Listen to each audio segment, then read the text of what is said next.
Os meios de comunicação de massa têm como principal característica partir de um emissor e chegar a diversos receptores ao mesmo tempo. Esses meios têm o poder de informar, entreter e difundir a cultura, mas também têm o poder de alienar e persuadir os receptores. Meios de comunicação massivos têm feedbacks mais lentos, ao contrário de comunicação pessoal, onde o feedback é quase que imediato. Por isso, os meios de comunicação massivos são considerados bombardeadores de mensagem. Os meios de comunicação de massa podem ser divididos em impressos, como livros, revistas e jornais, ou não impressos, como a televisão, o rádio, o cinema e a internet.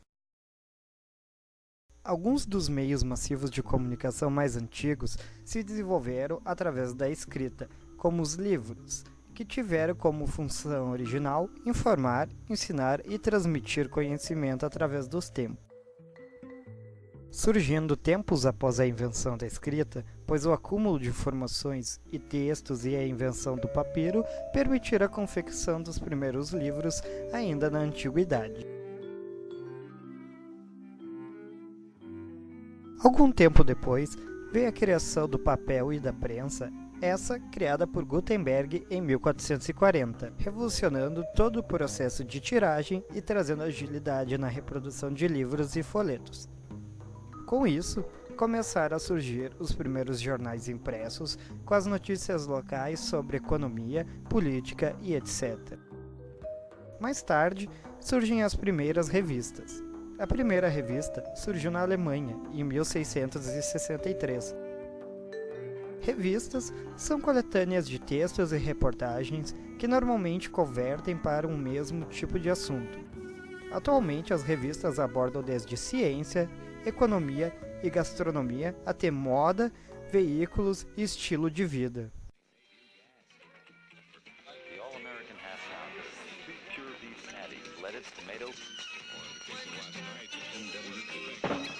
This is Rock and Roll Radio. Come on, let's rock and roll with the Ramones.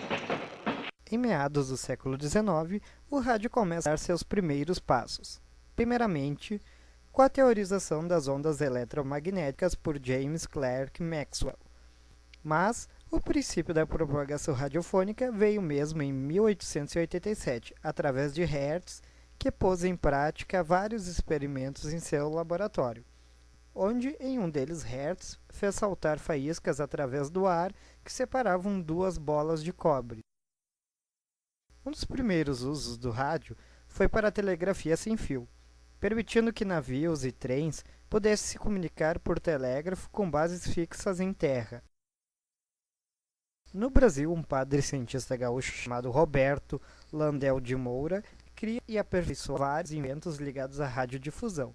Ele é um dos precursores em transmissões de vozes e ruídos via ondas de rádio. Lee Forrest instala a primeira estação estúdio de radiodifusão em Nova York, no ano de 1916.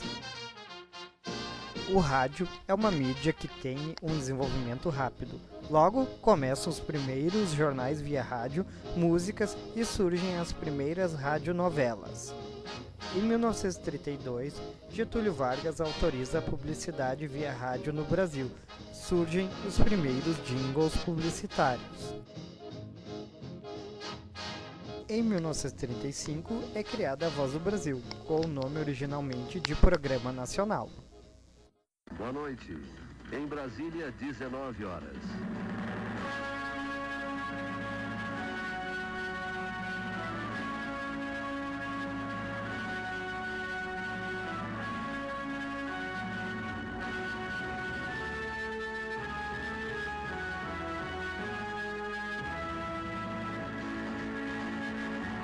Estes são os destaques da edição de hoje da Voz do Brasil.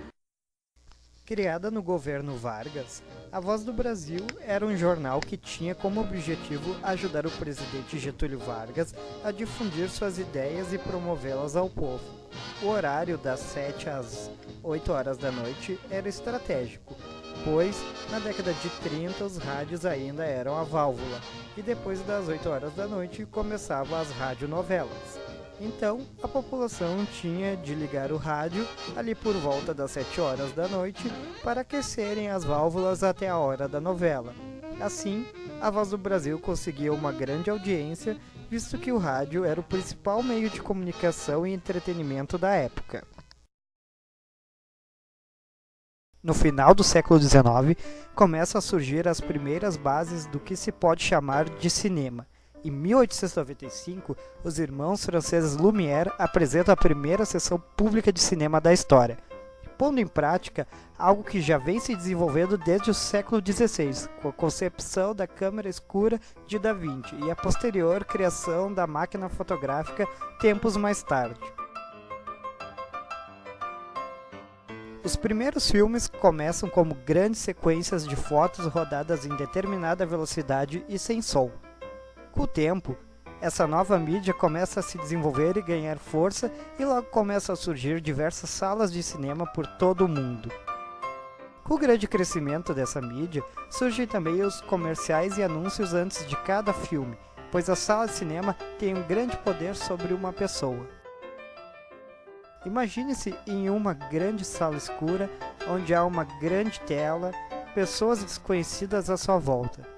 A expectativa e a ansiedade pela espera do filme, e antes de ele começar, vem um grande anúncio publicitário.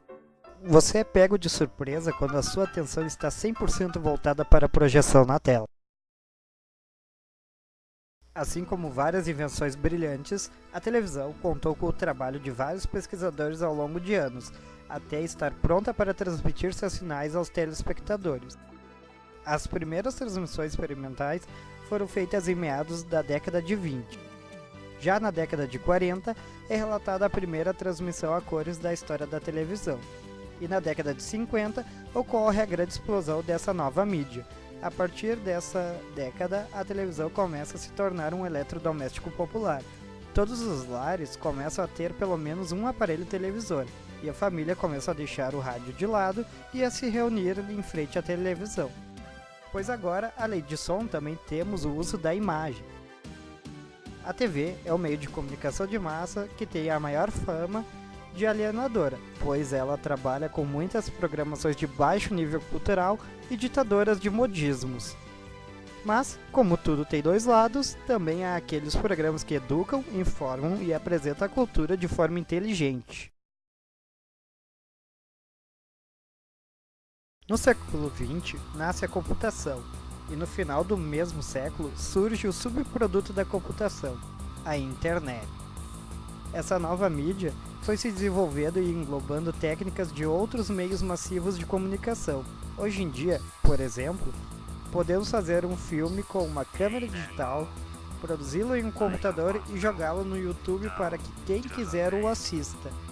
Podemos também acessar uma web rádio, ler um jornal ou um livro, ter as últimas informações através de sites e blogs. A grande diferença dessa mídia é que o usuário escolhe o que ele deseja ver, ouvir ou fazer. O usuário utiliza a internet conforme seu gosto, portanto, é uma mídia mais dinâmica. A publicidade e a informação também estão presentes, mas o usuário tem a opção de ignorá-las se assim o quiser.